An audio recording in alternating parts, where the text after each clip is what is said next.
بسم اللہ الرحمن الرحیم۔ وائس آف جموں کشمیر، میں ہوں مرزا شفیق، آپ کے ساتھ اور سچ کے ساتھ۔ اور میرے ساتھ ہیں سردار شوکت علی کشمیری، چیئرمین متحدہ کشمیر پیپلز نیشنل پارٹی۔ اور آج ہم بات کریں گے مملکت خداداد پاکستان کے اندر کس طرح جو کچھ سیاسی جماعتیں ہوتی ہیں جن کے اپنے طریقہ کار ہوتا ہے، اور کچھ ہمارے جو سیاسی لوگ ہوتے ہیں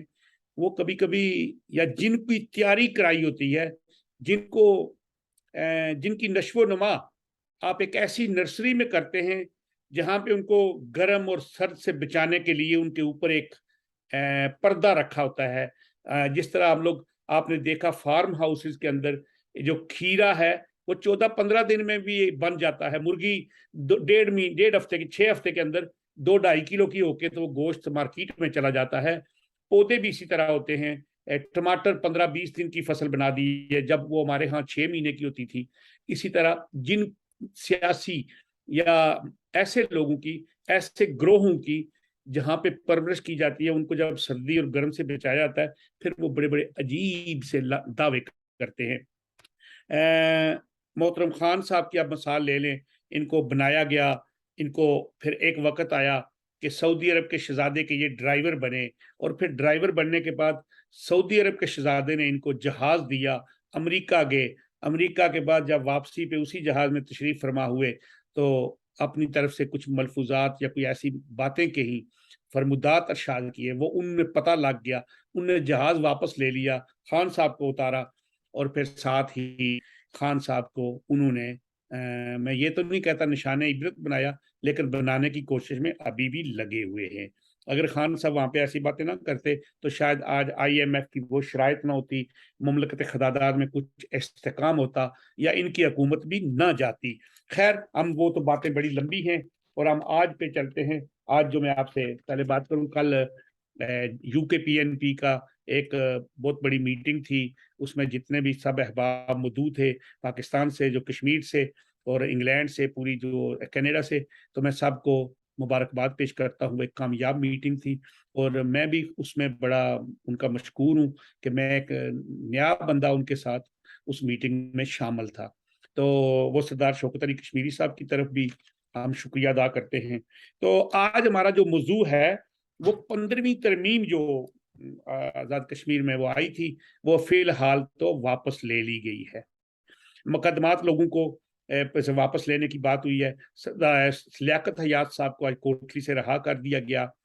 اس بارے میں شوکت صاحب سے بات کریں گے، اور اس کے بعد یہ مہنگائی اور بجلی کے بلوں پر جو عوام کا احتجاج ہے، اس پہ جو تشدد ہوا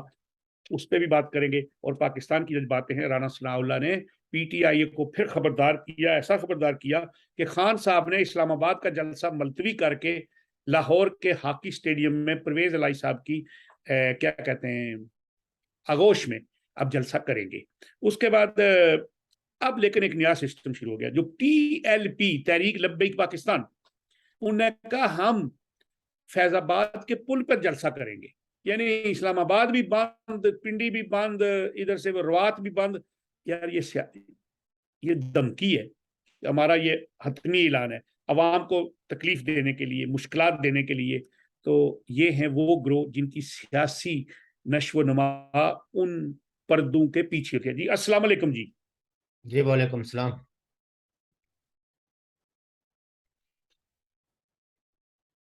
السلام علیکم۔ میں نے کہا وعلیکم السلام، آواز نہیں آ رہی ہے؟ جناب السلام علیکم۔ السلام علیکم۔ آپ کا نہیں آ رہا آج نا؟ ابھی آ رہا ہے؟ ہاں ابھی آ گیا۔ یہ میرا کال وہ پروگرام میں آپ نے کچھ کیا ہوا تھا، پھر اس کو کوئی پروگرام میں کچھ نہیں کیا تھا۔ اللہ ماشاء اللہ، آج تو بڑے آپ کے بال اس طرح نظر آ رہے ہیں جی، بہت زیادہ ہو گئے۔ ہاں جی، کچھ زیادہ ہی ہو گئے ہیں تو اس لیے ماتھے پہ آ کے گر رہے تھے۔ بالکل 2 دفعہ بالکل ٹھیک ہو جائیں گے۔ ٹھیک۔ اچھا، تو میں نے آپ سے بات کی آج کہ 15ویں ترمیم واپس ہو گئی۔ بجلی کے وہ بلوں پہ ٹیکسز کے بھی انہوں نے بات کی ہے اور اس کے بعد سیاسی جو قیدی تھے ان کو رہا کیا ہے. لیاقت حیات صاحب کو کوٹلی سے رہا کیا ہے. وہ ہمارے لیے میرے لیے ہمارے محترم ہیں, وہ ایک پارٹی کے سربراہ ہیں, تو میں سمجھتا ہوں کہ ان کے ساتھ بھی جو ہوا اچھا نہیں ہوا. تو دوسری بات یہ ہے کہ آج ایک بات بڑی پاکستان وہ ٹی ایل پی نے کہی ہے کہ عدلیہ کا کام جلسوں کے مقامات کا تعین کرنا نہیں, انصاف دینا ہے, اور ہم نے جو جلسہ کرنا ہے وہ ہم نے کرنا ہے, ہم نے فیصلہ کرنا ہے, رانا ثناء اللہ کسی اور کو تنقید دے. لیکن پی ٹی آئی لاہور چلی گئی ہے, اور جنرل فیض حمید صاحب کی تبادلہ ہو گیا کور کمانڈر بہاولپور پشاور سے. دیکھیے بات یہ ہے کہ وہ بہاولپور کے کور کمانڈر ہوں یا پشاور کے پشاور کے ہوں,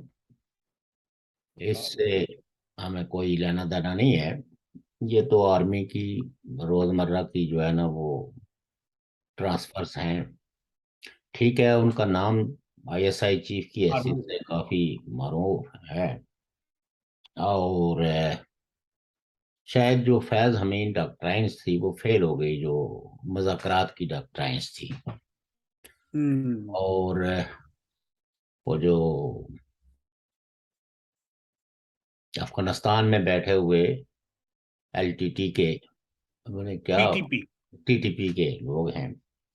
انہوں نے چونکہ یہ بات بہت واضح طور پر کہہ دی تھی کہ ہم کوئی ہتھیار پھینکنے والے نہیں ہیں, یہ ہماری ملکیت ہے اور ہم ان کو ساتھ ہی لے کے کیری کریں گے. 9 ارب روپیہ بھی لے لیا جی, سنا اور پیسے بھی لے لیے. آپ یہ کہہ سکتے ہیں کہ بطاخوری ہوئی ہے اور اسٹیٹ نے بتا دیا ہے ان کو. تو اس لیے یہ ہے کہ اسٹیٹ جو ہے وہ دراصل ایسے لوگوں کو جو ماضی میں ان کے اسٹریٹجک ایسٹس رہے ہیں ان کے ساتھ کمپرومائز کرنا چاہتی ہے بائی آل مینس. لیکن چونکہ پاکستان کی سول سوسائٹی اس طرح کے مذاکرات اور اس میں ہونے والے معاہدوں کو اپوز کر رہی ہے, تو اب کسی ایسے کو وہ کیا گیا. ان کے بھی سنا ہے کہ جو تجربات ہیں وہ کافی وسیع ہیں افغانستان کے حوالے سے. تو ویسے تو میرے خیال میں پاکستان کے کسی جنرل کو بھی پشاور کا کور کمانڈر آیا, ان کے پاس تو ایکسپرٹیز دو ہی ہیں کہ کشمیر میں انسرجنسی کیسے کرانی ہے یا افغانستان کی مٹی نیچے سے اوپر کیسے کروانی ہے, اور لوگوں کو کس طرح ڈسٹرب کرنا ہے, ان کو اس طرح بڑھانا ہے جس سے کہ کبھی بھی افغانستان میں امن نہ آ سکے. تو بلا شبہ ان کی یہ ایکسپرٹیز تو ہیں. اب ان ایکسپرٹیز کو پیس کے لیے کیسے استعمال کیا جائے گا, جنہوں نے پیس کا نام بھی شاید نہ سنا ہو, اس کے لیے تو جنہوں نے پیس کے لیے کوئی کام کیا ہو, کوئی ایسے لوگ ہوں جنہوں نے پیس کے لیے کام کیا ہو, پیس کے پیس کا معنی معلوم ہوں, پیس کے معنی بھی نہیں بساروں کو. تو لہٰذا یہ ہے کہ جب فوجیں جو ہے نا وہ پیس میکر کے طور پر تو انڈر بینر آف کسی پیس آرگنائزیشن کے اس کے تابع رہتے ہوئے شاید وہ کچھ کسی نہ کسی علاقے کے اندر جہاں انسرجنسی ہو رہی ہو, جہاں دہشت گردی ہو, وہاں اس کو کنٹرول پا لیں. کیونکہ ہتھیار ان کے پاس ہی ہیں تو ہتھیاروں کا مقابلہ تو ہتھیاروں سے ہی کیا جا سکتا ہے. لیکن ایسے شیلٹر میں کئی دفعہ پیس ٹاکس جو ہے وہ کامیاب بھی ہوئی ہے. لیکن جب مذاکراتی ٹیم میں صفحے اول کے وہ لوگ ہوں گے جن کی ایکسپرٹیز جو ہے وہ جنگ و جدل کو فروغ دینے والی ہو, وہ پیس ریسٹور کرا دیں گے, یہ تو ممکن نہیں ہے. تو نہیں ہو, جو پاکستانی اخبارات اور تجزیہ نگاروں نے یہ کہا کہ جو جنرل فیض حمید ڈاکٹرائنس تھی وہ فیل ہو گئی ہے, اور ان کو وہاں سے اٹھا کے تو بہاولپور لایا گیا ہے. شاید اس کے کوئی پولیٹیکل ریپرکیشنز بھی ہوں گے. تو چونکہ اس کو خاصی پاکستانی میڈیا نے اس کو اہمیت دی ہے, میں تو اس کو سمپلی ایک روٹین کی ٹرانسفر سمجھتے ہیں. میں بھی یہی سمجھتا کہ ٹرانسفر ہے ان کا اپنا محکمانہ. کور کمانڈر جو ہے وہ انڈر آرمی چیف ہوتا ہے، اور ساری کور کے جو ہیڈ ہوتے ہیں آلموسٹ اپنے سہولتوں کے اعتبار سے ایکولی ہوتے ہیں، لیکن جس کور کو حقیقی معنوں میں اہمیت ہے وہ تو پنڈی کور ہے۔ نہیں یہ کوئٹہ والے بھی بڑے اچھے ہیں، بلوچستان کوئٹہ والے تو پشاور جو پیسے بنانے کے لیے ہے نا، کوئٹہ والوں نے تو سمگلنگ کو کے راستے بنانے ہیں، پھر اس مال کو پورے پاکستان تک پہنچانا ہے، وہ تو انلیگل اکانومی کو پاکستان کے موجودہ سیٹ اپ کے اندر جو ہے نا لیگلائز کیسے کرنا ہے، ان نے تو بہت طریقے ڈھونڈنے ہیں، اور اس میں وہ خاصے ایکسپرٹ ہیں۔ باقی تو اقتدار کی اتھل پھتل کے اندر وہ تو وہ 10 کور ہے، وہ 10 کور ہے، اور بریگیڈیئر ٹرپل ون۔ اور کبھی کبھی یہ بھی کہا جاتا ہے کہ اگر یہ آرمی چیف کے آرڈرز کو بھی ڈیفائی کر دیں تو یہ اس پوزیشن میں ہوتے ہیں کہ پاکستان جیسے معاشرے کے اندر کوئی بھی بات اپنی منوا سکتے ہیں، اس کو جو ہے وہ امپلیمنٹ کروا سکتے ہیں۔ تو ان کا اور اسلام آباد کا فاصلہ بہت کم ہے، اور تمام سویلین حکومتیں اگر ٹاپل ہوئی ہیں، ان کو اقتدار سے بے دخل کیا ہے، تو اس کور کا ہی اہم کردار رہا ہے۔ وہ میں نے ایک دفعہ پڑھا تھا کہ نواز شریف صاحب کی دوسری حکومت میں بریگیڈیئر جوید صاحب تھے، ان کے کیا کہتے ہیں وہ جو ہوتے ہیں نا ان کے پرائیویٹ ملٹری سیکٹری، تو ان نے کہا جی کہ وہ میں نے ابھی دیکھ رہا ہوں کہ کچھ جوان وہ دیواریں پھلانگ کے اندر، تو انہوں نے جا کے پوچھا بھی کون ہے، تو ان کا جو میجر تھا اس نے کہا کہ ایسے کر کے اس نے کہا بھائی آپ خاموش رہیں، اٹس آور جاب، تو انہوں نے ایک دن ہی تبدیل کر دیا۔ جی، تو اس اعتبار سے یہ ہے کہ ہم اس پہ کوئی زیادہ تبصرہ بات نہیں کرتے، ہم کشمیر کی طرف چلتے ہیں آج۔ بات نہ کرنے کی وجہ یہ ہے کہ ہمارے پاس تو اصل وجوہات ہوتی نہیں ہیں، اور بلا وجہ کے تبصرے ہم کرتے نہیں ہیں۔ جی جی جہاں تک پی ٹی آئی کا نے جو جلسہ اسلام آباد میں رکھا ہوا تھا، وہ اسلام آباد کے کسی ہاکی اسٹیڈیم میں کرنے جا رہے ہیں، نہیں، لاہور کے ہاکی اسٹیڈیم میں۔ لاہور کے ہاکی اسٹیڈیم میں۔ تو اس میں بھی دیکھیں پارٹیاں، پولیٹیکل پارٹیاں تو اپنے فیصلے خود کرتی ہیں، کہاں 2 قدم پیچھے ہٹنا ہے، کہاں 4 قدم آگے بڑھنا ہے، اس کو بھی ہم کوئی ریٹریٹ کے معنوں میں تو نہیں دیکھ سکتے ہیں۔ ٹھیک ہے، بہرحال ٹھیک ہے۔ پی ٹی آئی ایک کل تک کی حکمران پارٹی تھی، آج اگر وہ اپوزیشن میں بیٹھ کے کوئی رول ادا کرنا چاہتی ہے تو یہ اس وقت وہاں جو موجود حکمران ہیں وہ ان کی ایکٹیویٹیز کو کس نظر سے دیکھتے ہیں، اور کتنا سپیس ان کے لیے چھوڑتے ہیں، اور کتنا سپیس ان سے لے لیتے ہیں، یہ بھی کیونکہ شنید یہی ہے کہ پی ٹی آئی سے آرمی خاصی ناراض ہے، خاص کر کے انہوں نے جو ٹرینڈ چلائے ہیں، یا وہ جو کوئٹہ میں ہیلی کاپٹر کا جو حادثہ ہوا ہے تو اس پہ بھی بحثیں چل رہی ہیں، چونکہ کچھ پی ٹی آئی کے رہنماؤں نے اس ہیلی کاپٹر پہ کہا، اس کے ایکسیڈنٹ پہ جی اور جی، نادا والوں کے لیے انہوں نے شکر خدا کا ادا کیا، الحمدللہ لکھا ٹویٹر پہ۔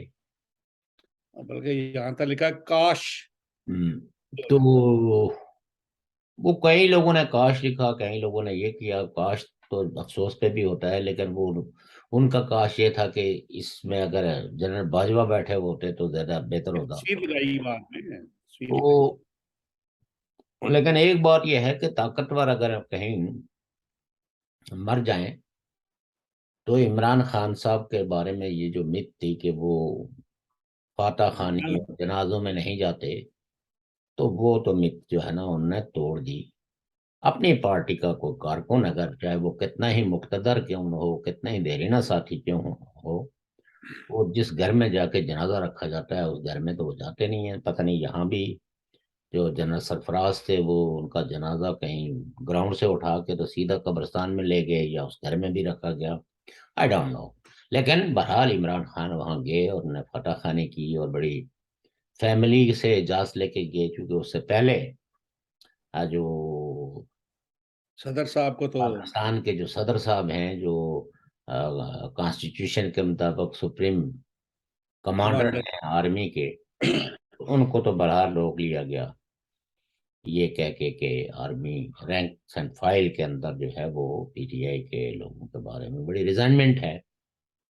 تو اس لیے آپ نہ آئیں تو زیادہ بہتر ہے، اور وہ نہیں گے۔ یہ تو وہاں کی عمومی صورتحال ہے، کیونکہ army is a powerful institution, اور پاکستان کی جو پالیٹکس کی جتنی بھی چھوٹی چھوٹی باریکیاں ہیں، یہ وہی طے کرتے ہیں۔ پالیٹیشنس کو کتنے قدم کا سپیس ہے اور کتنے قدم کا سپیس نہیں ہے۔ شوق صاحب ایک چھوٹی سی عرض کرنے لگا ہوں، جی جی جی یہ جو پالیٹیشنز ہیں جی۔ یہ اس شیشے کی طرف اپنا منہ کیوں دیکھتے ہیں؟ دیکھیے، بات یہ ہے کہ اس کا کوئی جواز تو نہیں ہے، نہیں۔ لیکن جب ایک ادارہ اتنا طاقتور ہو جی اور وہ ایم این ایز اور ایم پی ایز کو ادھر ادھر کرنے کی قدرت رکھتا ہو، الائنسز بنانے کی قدرت رکھتا ہو، تو دیکھیں یہ جو روایتی پارٹیاں ہیں ان کی الٹیمیٹ منزل تو کوئی آدرش نہیں ہے، اقتدار ہے۔ جی تو اس لیے یہ ہے کہ یہ اس کے باری برکم بوجھ کے تلے ہمیشہ دبے رہتے ہیں، اور ہمیشہ للچائی ہوئی نظروں سے دیکھتے ہیں کہ ان کی کب نظر کرم ہم پہ پڑے اور ہمارے لیے بھی ایوان کھلا ہو، اس کے دروازے جو بند ہیں وہ ہمارے لیے بھی کھلیں۔ تو یہ جو عمران خان صاحب کا دور تھا، اس میں اپوزیشن کے یہ سارے ہی لیڈر جو ہے وہ دراصل اس عوام کی طرف حسرت بری نگاہیں دیکھتے تھے، اور وہ اس دن کے انتظار میں تھے کہ کبھی ان کی نظر کرم ہم پہ پڑے گی، اور وہ پڑ گئی۔ اور وہ عمران خان صاحب جو چھوٹے بچوں کی طرح اپنے منہ پہ ہاتھ پھیر پھیر کے کہتا تھا کہ میں ان کو چھوڑوں گا نہیں، تو اب ان کا اپنا بچنا بھی کافی مشکل میں پڑا ہوا ہے۔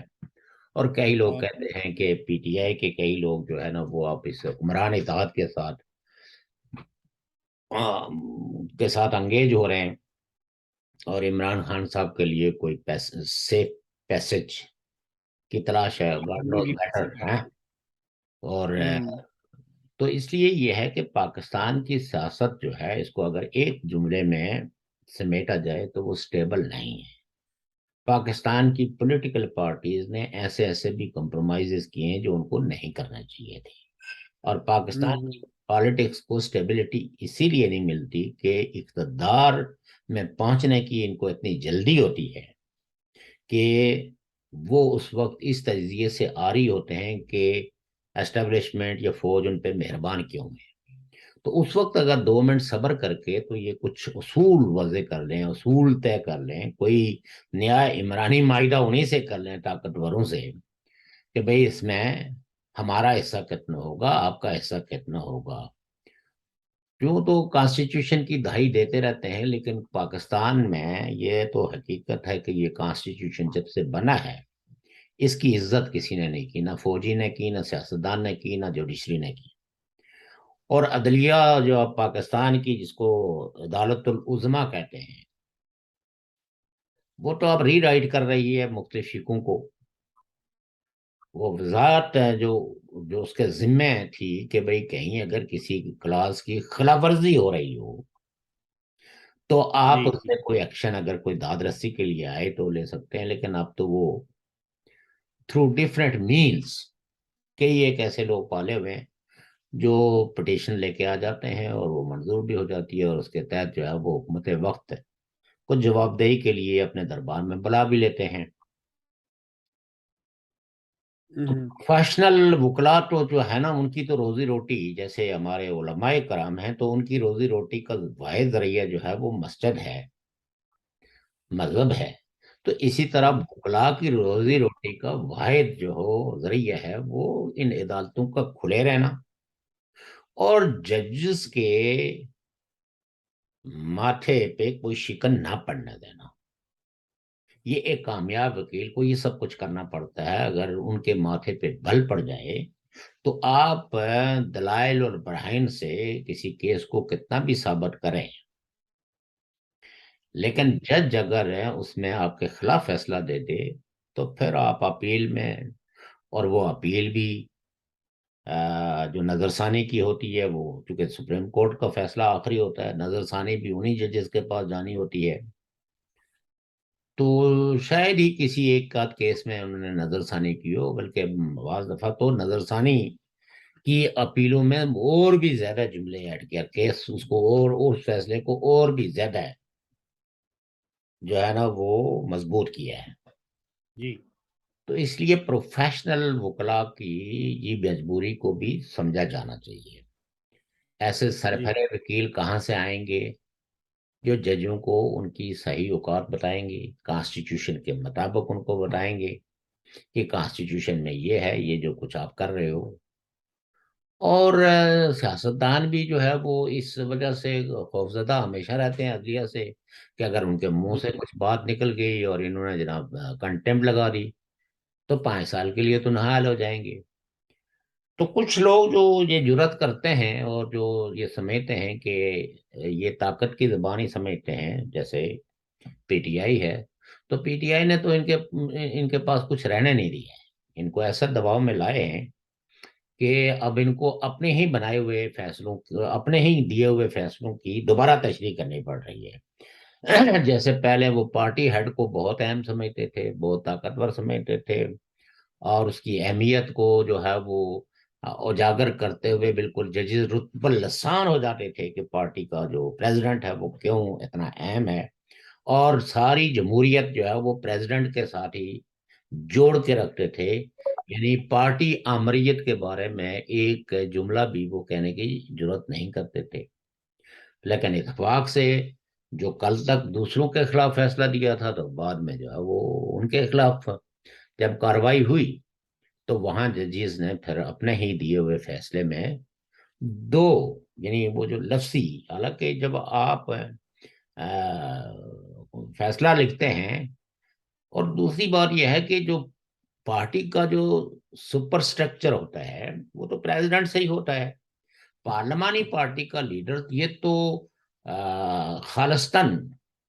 پارٹی کے صدر کی صوابدید ہوتی ہے، وہ کسی بھی منتخب ایم ایل اے کو یا ایم پی اے کو یا ایم این اے کو وہ بنا سکتا ہے، اس کے لیے ضروری نہیں ہوتا کہ وہ کوئی اپنا وزڈم لگاتا ہے کہ کون سا پارلیمانی امیر کو زیادہ بہتر طریقے سے چلا سکتا ہے، لیکن پارٹی لیڈر جو ہے وہی انٹائٹل ہے پارلیمانی لیڈر کے کو، وہ کوئی منتخب نہیں ہوتا، وہ تو پارٹی کا جو ہیڈ ہوتا ہے اس کا نامزد کردہ ہوتا ہے۔ تو کل تک تو آپ کہتے تھے کہ پارٹی کا جو پریزیڈنٹ ہے وہ بہت اہم ہے، اور اسی لیے آپ نے نواز شریف کو پریزیڈنٹ کے عہدے سے ہٹا دیا کہ چونکہ اس میں یہ چیزیں ہونی چاہیے، ان کے خلاف فیصلہ ہے ہوا ہے، اب یہ لوگوں کو ٹکٹ دیں گے، ان کا انفلوئنس ایسا ہوتا ہے، اور یہ پھر ساری پارلیمنٹ کو جو ہے وہ چلائیں گے۔ تو لہذا آپ نے اب تک کہ اس مسلم لیگ نون کے جو سینیٹر جن کو ٹکٹ دیا گیا تھا، تو آپ نے ان کو سمبل بھی استعمال کرنے نہیں دیا گیا، چونکہ آپ کے ٹکٹ جو ہے وہ نواز شریف جو اس وقت مسلم لیگ کے صدر تھے ان نے جاری کیا، تو لہذا وہ ان کی انٹائٹلمنٹ نہیں تھی، اور وہ قانون کی نظر میں پریزیڈنٹ نہیں ہو سکتے تھے۔ تو پارٹی ایکٹ ہو گیا یا مطلب پارٹی بنانے کا جو عمل ہو گیا، یہ ساری چیزیں جو ہے وہ ججز وقت اور حالات کے ساتھ اس کی ایسی تشریحات کرتے ہیں، اور بیچ میں کوئی ایک آدھ لفظ ایسا شرارت کا چھوڑ جاتے ہیں کہ جس میں بعد میں لڑائی جو ہے وہ جاری رہتی ہے، اور الٹیمیٹلی پارٹیاں کمزور ہوتی رہتی ہیں۔ حالانکہ وہ بظاہر تو بیانیہ رکھتے ہیں پارٹیوں کو مضبوط کرنے کا، لیکن جان بوجھ کے قانون کی ایسی زبان میں کوئی نہ کوئی شرارتی لفظ ڈال دیتے ہیں کہ بعد ازاں لوگ اگر ان کے پاس آئیں تو اس کی تشریح وہ بدل کے بھی کر سکتے ہیں۔ تو کہیں نہ کہیں آپ کہہ سکتے ہیں کہ جو وکلا پارٹیوں کی جانب سے یا دوسرے، وہ بھی حیران اور پریشان ہو جاتے ہیں جب نئی تعبیر و تشریح آتی ہے تو حالات پاکستان کے جو ہے وہ کسی اعتبار سے بھی سیٹسفیکٹری نہیں ہیں. آلدو کے کچھ وزراء نے دعوے کیے ہیں کہ دیکھیں جی اب تو پاکستان اس مس سے نکل آیا. میں نہیں سمجھتا ہوں کہ چونکہ پورے پاکستان کو مہنگائی نے اپنی گرفت میں لیا ہوا ہے اور عوام جو ہے وہ بے حد اضطراب میں مبتلا ہیں کہ ہاؤ ٹو سروائیو. اب دیکھنا یہ ہوتا ہے کہ کیا عوام مقدس ہوتے ہیں یا ریاستیں. حکمران طبقہ ہمیشہ ریاستوں کو مقدس بنا کے پیش کرتا ہے تاکہ سارے لوگ ریاستوں کی پوجا کریں. اور اس نظریے کے پیچھے دراصل عوام کی جو ضرورتیں ہیں، عوام کی خواہشیں ہیں، عوام کا جو تقدس ہے وہ پامال ہوتا ہے. یہی کچھ ہو رہا ہے ہمارے ہاں بھی. آپ یہ دیکھیے کہ 75 سال سے کشمیر کا ایک بیانیہ تھا کہ ریاست جموں کشمیر، ریاست جموں کشمیر. اور جو لوگ حقیقی معنوں میں ریاست جموں کشمیر کی بات کرتے تھے ان پہ ایک عذاب الہی انہوں نے نازل کیا ہوا تھا. اب انہوں نے ریاست کا بھی نئی جو ترمیم ہے اس میں ریاست کا نام بھی نکال دیا اور وہ اقوام متحدہ کے بھی جو ایکٹ 74 میں نام تھا وہ بھی نکال دیا. اور پھر یہ ہے کہ اب جو 15ویں آئینی ترمیم پیش ہوئی ہے اس میں دیکھیے بات یہ ہے کہ عوام تو اٹھ کھڑے ہوئے ہیں اپنے رائٹس کے لیے، اپنے اوپر جی ہونے والی زیادتیوں کے خلاف. اور جی چونکہ مہنگائی ہر گھر کا مسئلہ ہے اور ساتھ میں جب آپ بجلی کی لوڈ شیڈنگ بھی کریں گے اور اوپر سے ان پر وہ چارجز بھی لگائیں گے جو ان پہ جی واجب نہیں ہے تو اس پہ تو لوگوں کا احتجاج فطری بنتا ہے کسی جگہ ضرور. زیادہ شدت سے لاؤڈلی لوگ نعرے لگائیں گے، کسی جگہ پیسو کریں گے، لیکن پورے آزاد کشمیر کے لوگ جو ہے وہ لوڈ شیڈنگ کے خلاف، فیول چارجز کے خلاف، ٹیکسز کے خلاف اور مہنگائی کے خلاف جو ہے وہ سراپا احتجاج ہوئی. اب حکمران تو نہیں، وہ جو سہولت کاروں کی ایک بڑی ٹیم پاکستان نے وہاں بنائی ہوئی ہے. انہوں نے اسلام آباد میں کانفرنس منعقد کی جس کی میزبانی کے فرائض راجہ فاروق قادر جو ایکس پرائم منسٹر ہے انہوں نے کی. تو جی وہاں آپ موجودہ جو پرائم منسٹر ہیں ان کی جو تقریر ہے اس کو اگر ملاحظہ فرمائیں تو انہوں نے جناب بہادر شاہ ظفر اور سلطان ٹیپو اور ان لوگوں کی تاریخ ان کو پڑھائی، لیکن خود جو ہے یہ اعلان کرنے سے قاصر ہیں کہ جو کوئی بھی آزاد کشمیر کے لوگوں کے کانسٹیٹیوشنل رائٹس میں کسی قسم کا کوئی کٹ لگائے گا تو ان کو میری شکل میں جو ہے وہ سلطان ٹیپو سلطان ملے گا نہیں. یہاں آ کے وہ کہتے ہیں کہ ہم اس پہ مشاورت کریں گے، ہم اس پہ جو ہے میری نظر میں تو یہ ٹھیک نہیں ہے، چلو جی اس پہ بات کریں گے. اب آپ دیکھیں کہ جو 13ویں ترمیم تھی جس میں کشمیر کونسل کا جو رول آلموسٹ ختم کر دیا گیا تھا اور تھوڑا بہت آپ کہہ سکتے ہیں کہ جب کشمیر کونسل کا رول جو ہے وہ کم ہوتا ہے تو اس سے آزاد کشمیر کی مقامی حکومت کا بھی اور اسمبلی کا بھی تھوڑا سا رول بڑھ جاتا ہے، جس کو راجہ فاروق حیدر صاحب بڑے اترا کے کہتے ہیں کہ میں نے تو 13ویں ترمیم کر کے تو کیا. ٹھیک ہے، اس میں ججز کی جو اپائنٹمنٹ تھی وہ بھی آزاد کشمیر کے حوالے کی گئی تھی، لیکن اس میں بھی یہ تھا کہ پرائم منسٹر یعنی کشمیر کونسل کے جو چیئرمین ہیں ان کی مشاورت سے. تو کم از کم آزاد کشمیر کی حکومت کی جو حد تک ایک مشاورت جو ہے وہ کانسٹیٹیوشنلی باؤنڈ تھی، ایسا نہیں تھا کہ اوپر سے ہی بھیج کے کیا جائے. اب کل تک ہمیں جو اطلاعات ملی کہ آزاد کشمیر کے اندر جو ججز ہیں وہ اس فہرست پہ عمل کرنے کے لیے تیار نہیں ہے جو گورنمنٹ پاکستان نے ان کو دی ہے کہ ان لوگوں کو جوڈیشری کے اندر انڈکٹ کیا جائے، جن کے پاس اسٹیٹ سبجیکٹ بھی نہیں ہے. اور یہ کوئی ڈکی چھپی بات نہیں ہے، یہ تو چیف جسٹس سپریم کورٹ نے بہت واضح کہا ہے کہ میں ایسا نہیں کروں گا. اور پھر آن بیاف آف یہی سہولت کار اور ان سہولت کاروں کا جو وہ جو ایڈوکیٹ جرنل ہے، اس نے جناب ہے ان کے خلاف جو ہے نا اس جج کو اسکینڈلائز کرنے کی، یعنی جو جج بھی آزاد کشمیر کے اندر تھوڑی بہت بھی انڈیپینڈنس دکھا سکتا ہے. میرا چونکہ اپنا بیک گراؤنڈ بھی لا سے وابستہ رہا ہے، اور مجھے پتا ہے کہ آزاد کشمیر کی جو عدلیہ ہے اس کو کس طرح کے کانسٹینٹ کا سامنا ہے. اور جو میں اس کو کیوں سہولت کار کہتا ہوں، اس لیے کہ جو حکمران طبقہ ہوتا ہے وہ اپنے اگر خدا نخواستہ کوئی جج آؤٹ آف پاورز، تو اس کے لیے تو جوڈیشل کمیشن جو ہے وہ کوئی کاروائی کر سکتا ہے، لیکن ایک سٹنگ لا منسٹر ایک سٹنگ جج آف سپریم کورٹ کے خلاف، ہائی کورٹ کے خلاف جو ہے وہ تقریریں کرے، پریس کانفرنسیں کرے، اور ان کو وکٹمائز کرنے کے لیے ان کے اکاؤنٹ دلی اور بامبے اور سری نگر میں دکھائے، جو لوگ کیسے دیکھ سکتے ہیں؟ لوگوں کی یہ دسترس ہی نہیں ہے. اور خود بھی انہوں نے کوئی ان بینکوں سے حاصل کر کے تو کوئی مواد صحافیوں میں تقسیم نہیں کیا. آپ نے منہ سے ہی بولنا ہوتا ہے، اور اس کے بعد جو ہے وہ ایک پروپیگنڈا مہم سٹارٹ ہو جاتی ہے just to pressurize the independent ججز. یہی کام انہوں نے منظور گیلانی صاحب کے خلاف کیا، یہ راجہ مجید صاحب کے ساتھ کر رہے ہیں، یہی کام یہ دوسرے ججز کے ساتھ بھی کرنے کی کوششیں کرتے ہیں، اور ان کو ہمیشہ انڈر پریشر رکھتے ہیں. میں نے ایک کیس کا حوالہ بھی شاید کسی پروگرام میں دیا تھا کہ ہیبس کارپس پٹیشنز کا فیٹ یہ ہوتا ہے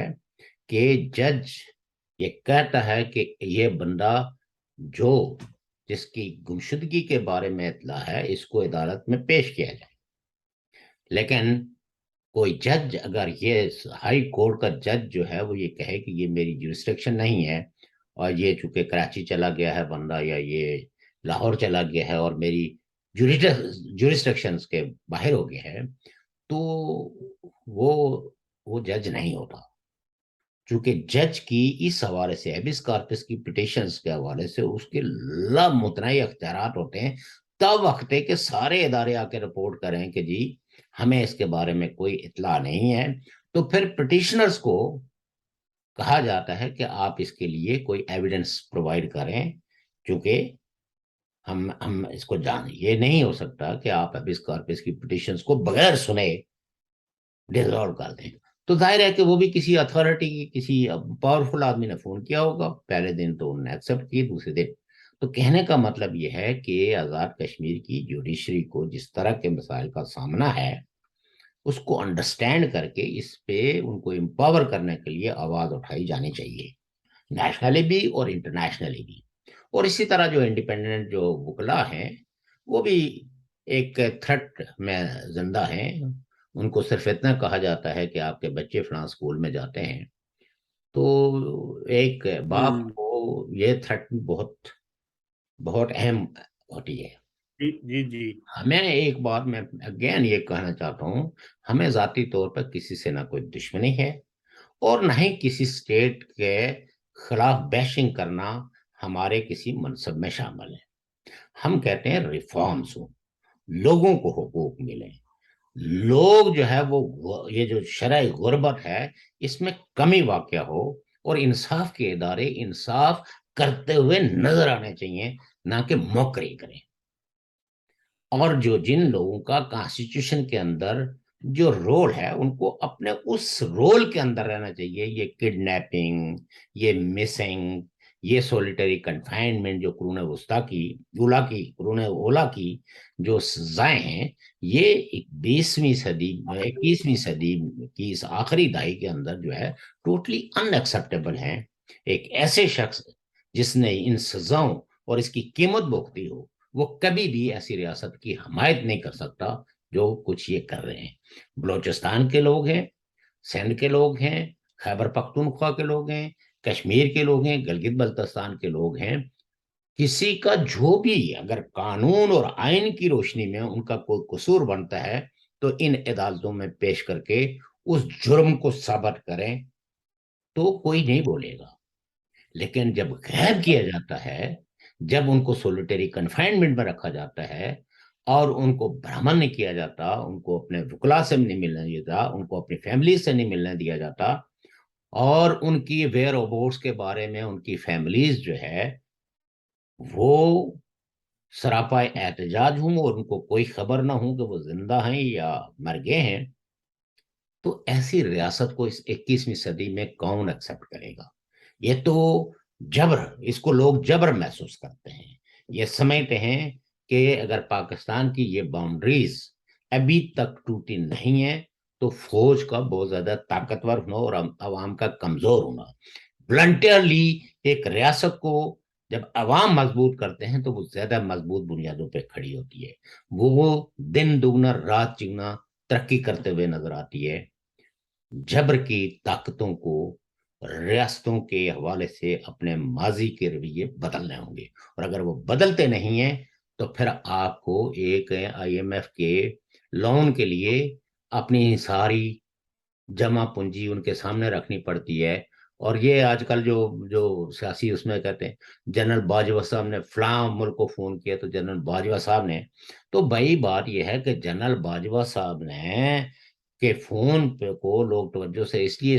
بنتے ہیں کہ انہیں پتہ ہے کہ کس وقت جنرل باجوہ صاحب کو غصہ آ جائے تو ایوان وزارت میں بیٹھا ہوا جو وزیر اعظم کہلاتا ہے وہ کس کال کوٹڑی سے ہو کے بولے گا۔ تو اس لیے یہ ہے کہ ان کی گارنٹیز کو تو زیادہ سوورن مانا جاتا ہے بنسبت آپ کی سویلین۔ منٹ رہتے ہیں، جی ہاں 3 منٹ رہتے ہیں جی، آپ، سوری 3 میں منٹ بات کو لمبی، اصل میں دکھ ہی آپ ہمارے جی لوگوں کے اتنے ہیں۔ جی آپ نے عدالتوں کے بارے میں ایک بڑی اچھی کیا کہتے ہیں امید باندھی ہوئی ہے یا باندھ رہے ہیں کہ وہ انصاف دیں گے، یہ کریں گے، یہ وہ کریں گے۔ وہ میں ایک چھوٹا سا شعر آپ کے عرض کرتا ہوں: دل میں کسی کے راہ دیکھے، کسی کے راہ دیکھے جا رہا ہوں میں، کتنا حسین گاہ کیے جا رہا ہوں میں۔ آپ نے ایک ایسی دل کے اندر امید باندھی ہوئی ہے کہ یہ ججز انصاف دیں گے، یہ دیکھیں جب ایک جج کا یہ پتا ہو کہ میری فلاں بندے نے اپائنٹمنٹ کرنی ہے، پوری دنیا میں ججوں کی اپائنٹمنٹ کے کوئی طریقے بڑے ایسے ہوتے ہیں کہ اس میں کلین قسم کے لوگ آ گئے، حالانکہ امریکہ میں صدر کے پاس اختیار ہے، لیکن وہ بھی وہاں پہ بھی جو کانگریس ہے نا اس کے پاس یہ اختیار ہے کہ وہ اس کی اپائنٹمنٹ کو دیکھیں، ایک ڈسمس کر یا لفظ میں تصحیح کر دوں، دیکھیں ہم کوئی مایوسی پھیلانے والے لوگ نہیں ہیں، نہیں نہیں ہم رجعیت پسند ہیں، اور دنیا میں تبدیلیاں، بہتر تبدیلیاں، امیدوں کے سہارے ہی انسان میں یہ تحریک پیدا ہوتی ہے کہ وہ لڑائی لڑے، وہ جدوجہد کرے، وہ اس حق کے ساتھ کھڑا ہو جائے، اور وہ کرتے ہیں جو نظام جبر کی پیداوار ہیں ان کو بتائے کہ تم جبر کر کے ہم پہ حکمرانی نہیں کر سکتے۔ تو میں کوئی امید ایسی نہیں ہے، یہ امید سارے رجعیت پسندوں کو رکھنی چاہیے ایک سوسائٹی سے جہاں انسان بستے ہوں، کیونکہ الٹیمیٹلی ہم میرے نزدیک ریاستوں سے زیادہ عوام مقدس ہے۔ آخری منٹ ہے محترم ناظرین سامعین، ہم تو یہی کہتے ہیں کہ بحثیت کشمیری قوم ہمیں متحد ہونا ہے اور ہونا چاہیے، اب وقت آ گیا ہے۔ اور باقی جو سہولت کار ہیں ان کے لیے تو ایک ہی ہے، وظیفہ خاروں سے کیا شکایت، ہزار دیں شاہ کو دعائیں، مدار جن کا ہے نوکری پر وہ لوگ نوکری تو کریں گے۔ تو ہم تو شوکت اس کو صاحب ہم دولت کار کیوں کہتے ہیں؟ اس لیے کہتے ہیں کہ ایک شخص کو تھانے کے اندر اتنا مارا پیٹا گیا، اس کا پورا جو جسم ہے اس کو کالک کی طرح بلیک کر دیا گیا تشدد کی وجہ سے، وہ ہل جل نہیں سکتا۔ اور یہ جو سہولت کار ہیں یہ کہتے ہیں کہ اس کا فیصلہ عدلیہ کرے گی، اور جن لوگوں کو رہا کیا گیا ہے چلو وہ تو چونکہ اب ان پہ جو لا اینڈ آرڈر کا ایشوز پیدا ہو گیا تھا، گاڑیاں نہیں چل رہی تھی، جو ڈرائیور ایسوسی ایشن ہے، ٹرانسپورٹ یونینز ہیں، سبھی نے یہ اس تحریک میں شامل ہو گئے تھے۔ تو یہ ایک ہے